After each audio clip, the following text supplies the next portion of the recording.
ассалому алайкум бинандагони азиз, ба дарси навбатимон шурӯъ мекунем.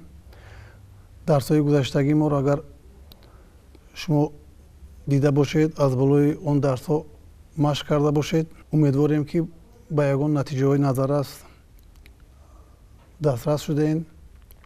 имрӯз кӯшиш мекунем ба шумо штрихҳои 16-якӣ бо 8-якӣ бо тарзи ангуштгузориаш якчанд машқҳоро ба шумо пешкаш кунем. ҳангоми ангуштгузорӣ кӯшиш кан дар кор аст ки тарзи қапидани рубобро тағйир надиҳем. озодона ангушти якумро ҳам зер кардем. мисол тарзи қапидан чӣ хеле ки ман қапидам бояд иваз нашавад, дар болои даста хоб накунад даст. ангушти дуюмам, ангушти чорума вақте ки ман зер карданӣ мешавем, мо маҷбурем камтар дастро ба поён лағжонем. сеюма ки бо ангушти дуюма ҷиқиданда боз ҳам ба ҳолати пешина бармегардем. ин ҳолат позитсия ҳисоб намехӯрад. камтар ним позитсия алиш мекунем ё ки дар як позитсия истодагием. мумкин аст ангуштҳои шумо калтагӣ кунад. камтар дастро поён кан дар кор аст. машқи махсус барои дарси навбатӣ ин аст.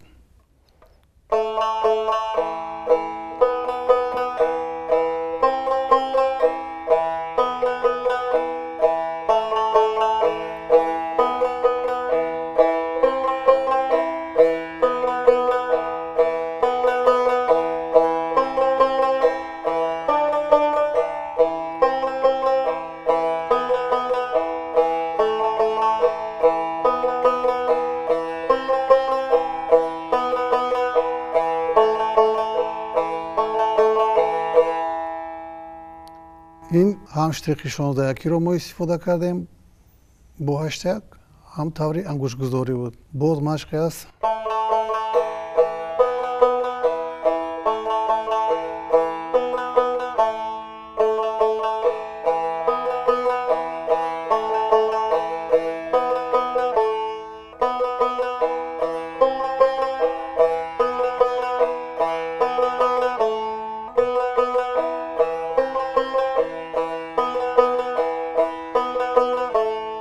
чунин ки дидед, мо позитсия алиш накардем. ин машқҳо содаан барои дуруст ангуштгузорӣ. боз мо метавонем штрихҳоро иваз кунем. ҳозир 16 8-як навохтем, мо метавонем 8-як 16.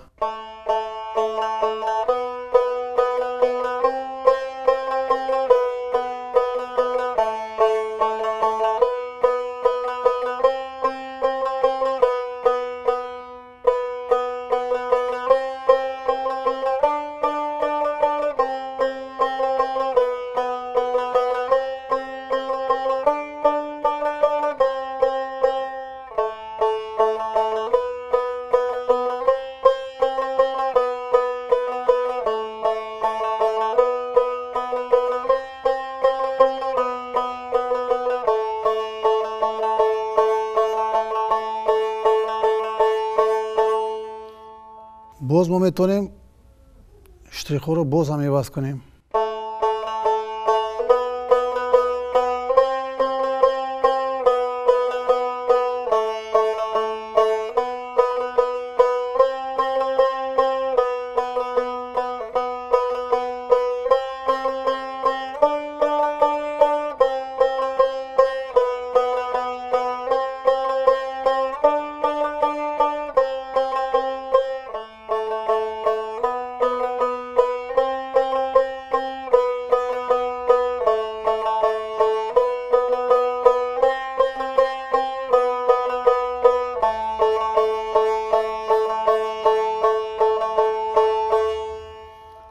дар ин машқҳо ангушти якум, дуюм, чорум кор мекунанд ва штрихҳо гуногун мешаванд.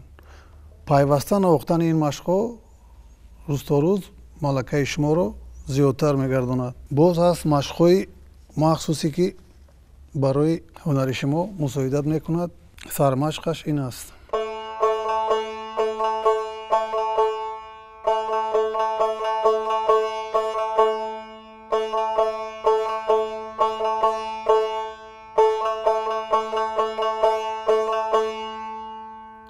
اینو من تد اجرا کردم. شما میتوانید سوس مشق کنید.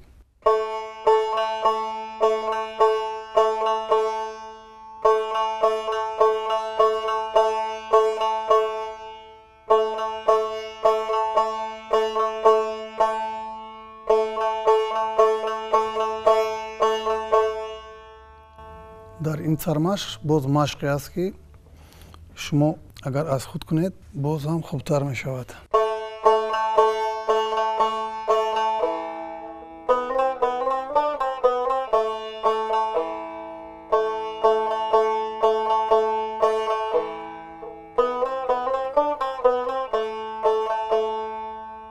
این مشقی ساده ترینش بود. آهسته آهسته تیز میکنیم.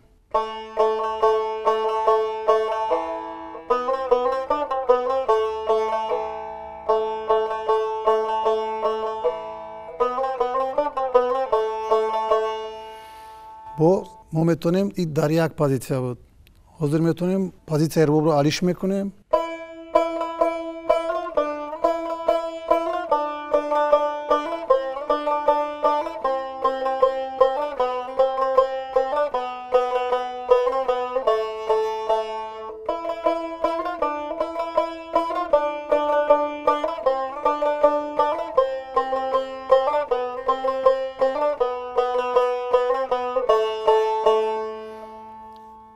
این در اینجا ما چند پوزیسیا علیش کردیم، یعنی ایواز کردیم. تو حال ما در یک پوزیسیا نواختن رو کار کرده بودیم. حاضر ما ایواز کردن پوزیسیا رو یک اصولش در شما اجرا کردیم. باز مشق‌های مخصوص است که پوزیسیا ایواز کردن شما رو آسان‌تر میکند. هست مشق‌های خراماتیکی.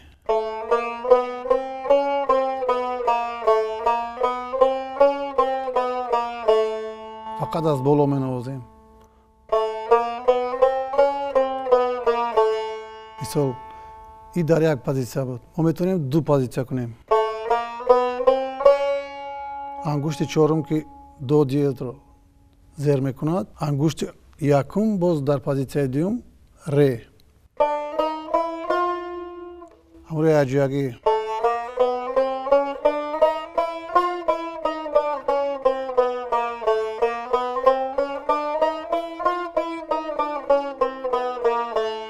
این در دو پوزیسیا بود. مشق‌های خراماتیکی بودن، یعنی که نیمتونه. همین رو پیوسته نوازیم، انگشت گذاری ما باز هم مستحکم‌تر می شود.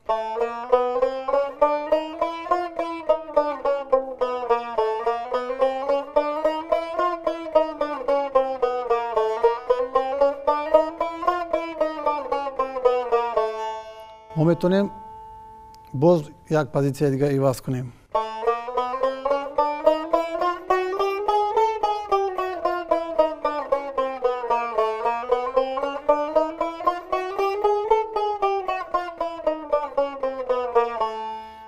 من یک تاگی نواختم، نوتای هشتکی. ما میتونیم 16 یکی نوازیم، دو تاگی مثال.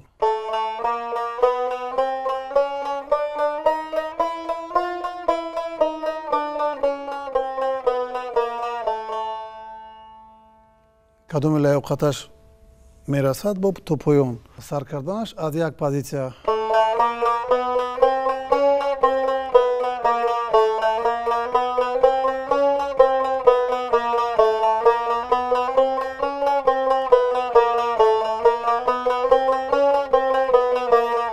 همین گونه زیادتر چند قدر نوازیم همقدر با ما فایده آور است.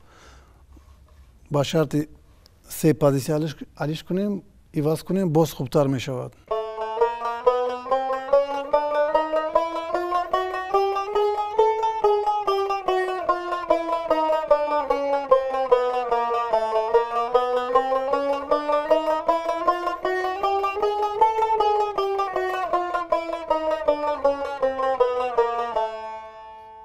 همین مشق‌های خراماتیکی رو چخیلی که مشق‌های در پیش درس‌های گذشته ما گذاشته بودیم، شتریخ‌های گوناگون رو ما اجرا کردیم در هر گونه مشق.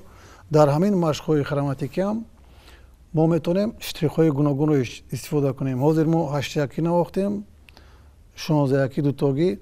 ما میتونیم 16 یک 8 навозем, 8 16 мисол.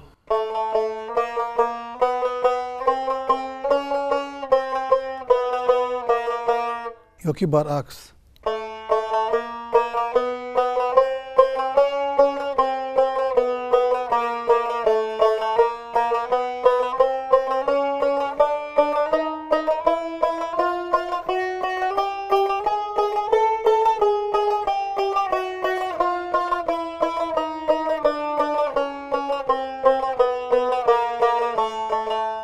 ҳангоми аз боло омадан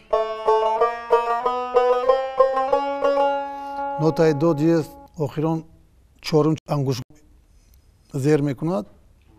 нотае ки мо бояд баъди вай позитсияро иваз карда мегирем, ҳатман нотаи баргиаш мешавад. до диез баъди до диез ре аст. мисол ҳамиро ҳаму сурате ки мо менавозем нигоҳ кан дар кор аст ки ҳаму суратро иваз нокарда мо позитсия иваз кунем.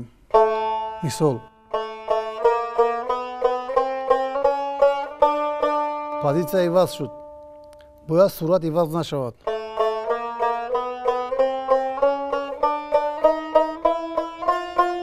боз иҷо позитсия иваз мешавад, дар ҳамин ҷо сурат бояд иваз нашавад. агар мо ҳамин ивазкунии позитсияҳоро бо суръат якҷоя кунем, вақте ки ин нотаҳоро бо мусиқӣ медарорем, ҳар гуна зарбҳои мусиқие ки мо вомехӯрем ба ӯ зарбҳо, бо зарб навохтан мо мушкилӣ намекашем.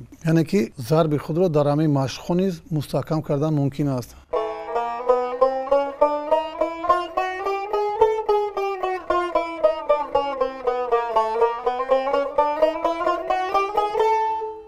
ин машқи хроматикӣ машқе аст ки ангушгузории мову шуморо дар соз, дар асбоб бисёр ҳам мустаҳкам мекунад. фикр мекунам агар машқҳое ки имрӯз ва дарсҳои гузашта мо пешкаши шумо кардем, агар шумо ҳамаи ин машқҳоро пайваста соатҳо машқ кунед,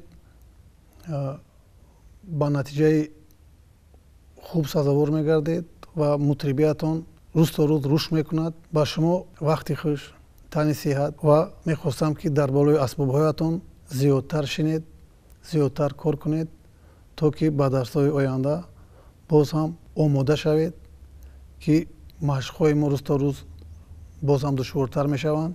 хайр то дарсҳои дигар.